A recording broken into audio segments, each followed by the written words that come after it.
Welcome to the Learning Pines YouTube. We hope this video helps. You start by selecting the exact text you want to recolor. Make sure only the words you intend are highlighted. Once selected, move to the Home tab and find the font group.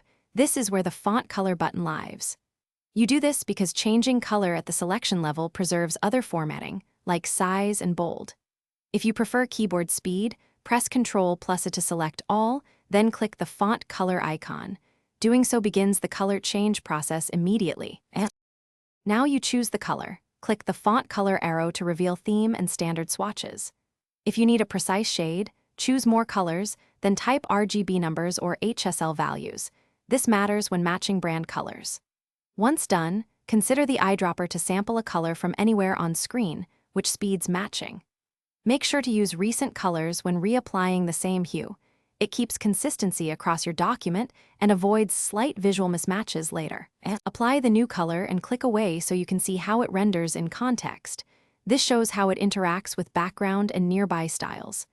Verify in print layout and test contrast for accessibility.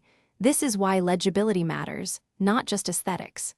If the color refuses to change, clear direct formatting or update the text style because styles can override manual settings.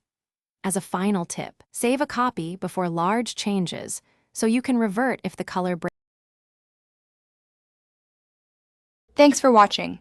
Consider subscribing if we helped you.